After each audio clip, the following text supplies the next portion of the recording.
Kembali di Sapa Indonesia Malam bersama saya Friska Clarissa. Orang tua Fandi Ramadan, ABK yang divonis bersalah dalam kasus penyelundupan 2 ton sabu kecewa dengan vonis penjara 5 tahun yang dijatuhkan Hakim Pengadilan Negeri Batam kepada Fandi. Mereka menilai Fandi sama sekali tidak terlibat dan seharusnya diputus bebas. Saya berharap Fandi bebas.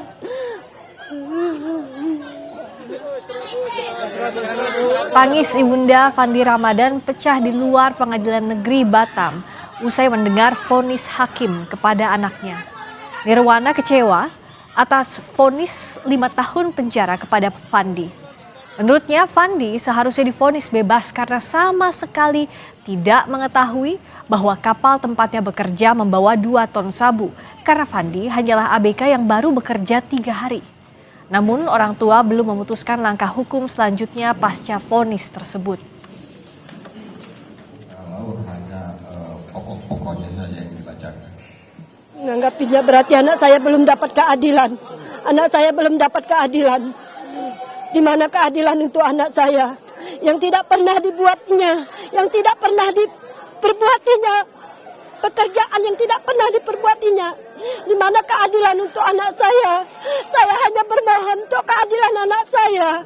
Saya datang kemari jauh-jauh dari Belawan, dari Medan, bukan untuk apa-apa, untuk menuntut keadilan anak saya.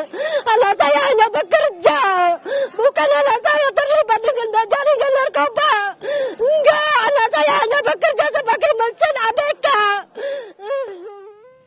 Sebelumnya tuntutan mati terhadap Fandi Ramadan, ABK yang didakwa terlibat penyelundupan 2 ton sabu, sempat menuai sorotan. Komisi 3 DPR RI pun berencana memanggil Kajari Batam untuk meminta kejelasan terkait tuntutan mati. Rencana pemanggilan ini bukan untuk mengintervensi kejaksaan, tapi menjalankan tugas pengawasan. Kalau kasus yang yang dari Batam, Fandi, secara khusus kami akan juga memanggil sisi jaksa penuntut umumnya yang menyampaikan secara tersirat tapi lugas seolah-olah DPR adalah mengintervensi. Ya, nggak ada ceritanya kita mengintervensi karena kan kita ingin melaksanakan tugas kita ya dalam pengawasan supaya tugas mereka bekerja dengan benar. Itu aja kan jelas-jelas nggak benarnya tadi dari fakta-fakta yang disampaikan. Orang perannya bukan peran dominan kok dituntut hukuman yang maksimal. DPR sempat menyoroti kasus ABK yang didakwa menyelundupkan sabu 2 ton. Apa respons DPR soal vonis hakim dan apakah akan tetap memanggil jaksa yang menangani perkara? Kita langsung saja bahas bersama dengan Ketua Komisi 3 DPR RI dari fraksi Partai Gerindra, Habibur Rahman. Selamat malam, Bang Habib. Ya, Assalamualaikum, selamat malam. Waalaikumsalam warahmatullahi wabarakatuh. Kalau dari Komisi 3 DPR melihat vonis terhadap Fandi, apakah sudah mencerminkan rasa keadilan, Bang? Ya, soal adil nggak adil, masing-masing pihak mempunyai sudut pandang ya. Tapi setidaknya dalam kasus ini majelis hakim tidak mengkonfirmasi, tidak mengabulkan tuntutan jaksa untuk menjatuhkan hukuman mati kepada saudara Fandi. Saya pikir ini salah satu sisi yang positifnya dalam konteks paradigma kita berhukum, ya. Nah, persoalan apakah Fandi terlibat atau tidak dan lain sebagainya ini kan baru tingkat pertama. Jadi kuasa hukum saudara Fandi masih bisa mengajukan banding atau bahkan kasasi bahkan sampai ke peninjauan kembali. Nah, itu nanti adalah bagian dari kemerdekaan peradilan yang kita nggak bisa intervensi. Tapi apakah DPR akan, jikalau itu banding, karena kan kita masih nunggu di periode pikir-pikir ini, apakah Komisi 3 DPR juga tetap akan memantau jikalau ada upaya hukum lanjutan yang diambil oleh Fandi? Ya tentu, ya kita tetap akan memantau bagaimana hukum kita, terutama dalam hal ini adalah KUHP dan KUHAP baru menjadi panduan bagi para penegak hukum, ya. Kita dalam vonis tadi kan kita melihat bagaimana diterapkan pasal 54 KUHP soal pedoman pemidanaan ya. Nah, nanti berikutnya kita mau lihat bagaimana proses selanjutnya. Dan agenda pemanggilan Pakar Kajari, kemudian penyidiknya juga ya. dalam perkara ini kami agendakan di hari Rabu yang akan datang. Oh, oke. Jadi meskipun sudah ada vonis, tapi rekomendasi dari RDP terakhir itu untuk memanggil Kepala Kejaksaan Negeri, juga penyidik dari BNN tetap Ya, akan dilakukan ya, Bang Habib? tetap akan kita lakukan karena kan kita pengen sebetulnya ini kan mendorong penegak hukum menjalankan tugasnya secara maksimal, mengungkap kasus ini dengan benar ya, dengan maksimal. Pelaku utama siapa, apa perannya ya. Dalam kasus ini kan yang diinformasikan kami masih ada pihak-pihak yang belum ditangkap ya. Ah. Nah, seperti apa gitu loh. Jadi pembagian peran dalam perkara ini seperti apa? Apakah Pandi benar tahu atau tidak tahu, kan kita juga pengen cek lagi ya. Ya. Keterangan dari dua pihak tersebut. Kalau Bang Habib melihat, ya kalau vonis kan sudah pasti itu keputusan mutlak dari majelis hakim. Tapi yang dilakukan oleh Komisi 3 dengan bertemu Fandi, apakah ini juga jadi jalan salah satunya menuju ke vonis 5 tahun yang ditetapkan hari ini? Ya, kita bersyukur ya aparat penegak hukum secara keseluruhan bisa memahami kerja DPR. Saya tadi berkomunikasi juga dengan petinggi Kejaksaan Agung bahwa jaksa tersebut sudah dikenakan teguran ya, dalam perkara ini ya. Dan ini kan akan menjadi bekal juga bagi kami untuk mendalami pada pertemuan berikutnya. Dan bagaimana juga DPR menjelaskan, tentu kabar baik karena di satu sisi kan Fandi ataupun masyarakat yang tidak paham hukum atau yang kesulitan ini bisa dibantu. Tapi bagaimana DPR menjelaskan bahwa ini bukan bentuk intervensi? Ya, ada dua dimensi yang berbeda, tapi mungkin tujuannya sama ya. Ingin sama-sama menjadikan hukum sebagai alat pemberi keadilan kepada masyarakat. Kalau kami kan dalam konteks pengawasan konstitusi dan dalam konteks legislatif kami sebagai pembuat undang-undang, pembentuk undang-undang. Apalagi ini undang-undang baru, kami terus mensosialisasikan.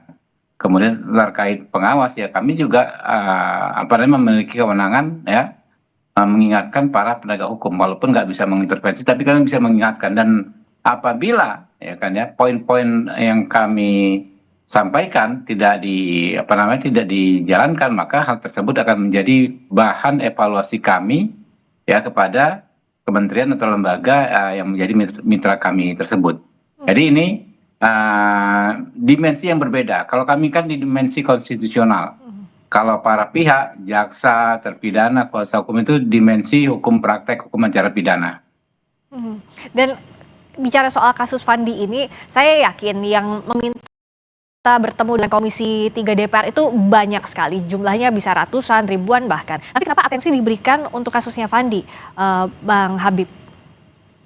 Enggak juga ya, jadi kita lihat prioritas ya. Ya, soal hukuman mati ini kan setahu saya cuma satu kasus ini yang betul-betul mengemuka di publik. Makanya kita jadikan prioritas. Jadi kita ini kan memang melakukan pengawasan secara umum, memang melakukan penganggaran, kebijakan anggaran secara umum, memang melakukan perumusan undang-undang legislasi secara umum, tetapi kita juga ya wajib merespon gejala-gejala yang ada di masyarakat secara kasuistik. Kenapa?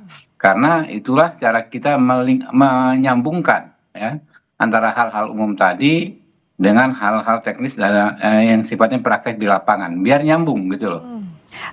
Yang juga tentu ini jadi atensi dan kabar baik, artinya siapa yang punya masalah terkait hukum bisa menghubungi DPR seperti Fandi misalnya jika ada kesulitan dalam kasus yang dihadapi. Nah, sebenarnya terlepas dari memang Bang Hotman yang waktu itu menghubungkan ke DPR RI, tapi jikalau rakyat kecil, siapa saja masyarakat membutuhkan bantuan, bagaimana jalurnya, Bang Habib? Ya, enggak. Kita nggak dihubungi siapapun dalam kasus ini. Kita yang mencari informasi, kita menghubungi pihak terkait. Kebetulan pengacaranya adalah Pak Hotman Paris ya.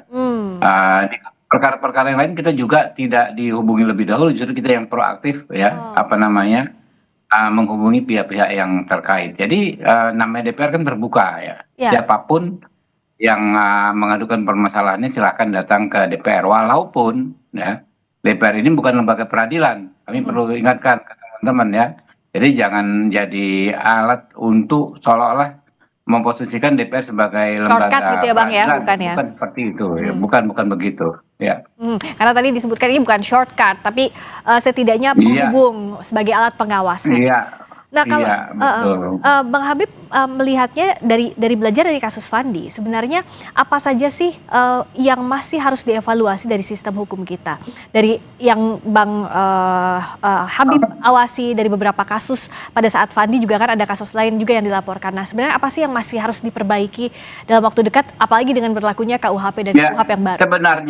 sebenarnya PR kita ini selama 30 tahun, hampir 30 tahun reformasi adalah kita lalai bersama-sama tidak memperbaharui KUHP dan KUHP baru kita. KUHP kita ya. KUHP kita Anda tahu sendiri kan, yang kemarin itu dari produk Belanda. KUHP kita itu produk Orde Baru. Nggak mungkin bisa menghasilkan keadilan. Apalagi yang bermasalah dengan hukum, misalnya orang-orang yang kecil, orang-orang yang secara struktural tidak berdaya. Nggak akan mungkin.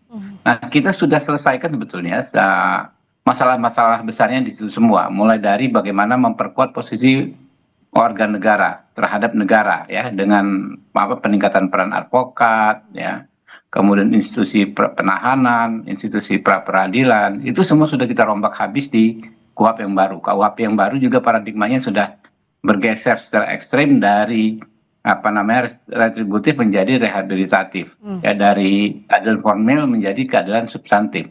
Itu sudah kita lakukan mungkin di 80%-nya, ya, tinggal yang memang prakteknya.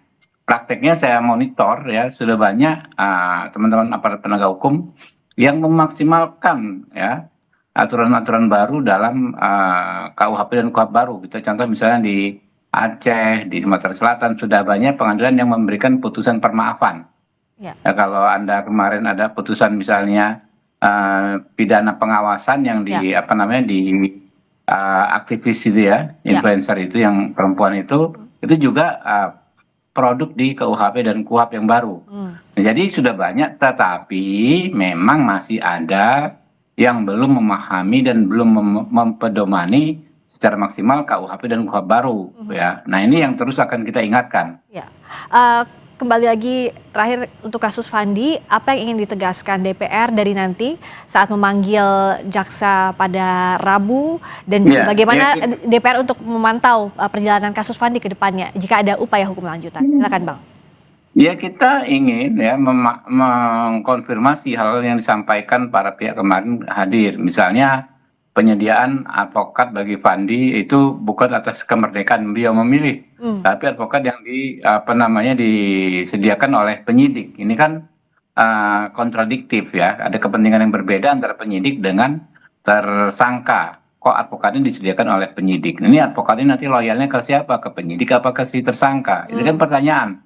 Nah, praktek-praktek itu lazim dilakukan ketika KUHP dan KUHP yang lama. Tapi di KUHP dan KUHP baru praktek tersebut sudah terlarang, sudah dilarang. Dan kita pengen tahu ya, sejauh mana gitu. Lalu apakah hak-haknya sebagai tersangka selama pemeriksaan dipenuhi, sehingga dia bisa maksimal melakukan pembelaan diri. Nah, ini kita akan kejar ya. Jadi dari kasus ini akan menjadi pembelajaran bagi seluruh kasus-kasus yang ada. Ya. Dari mulai hukum acaranya ini akan digali oleh DPR, apa-apa saja yang perlu diperbaiki. Terima kasih Bung Habibur Rahman, Ketua Komisi 3 DPR fraksi Gerindra, sudah hadir di Sapa Indonesia Malam. Terima kasih. Wassalamualaikum warahmatullahi wabarakatuh.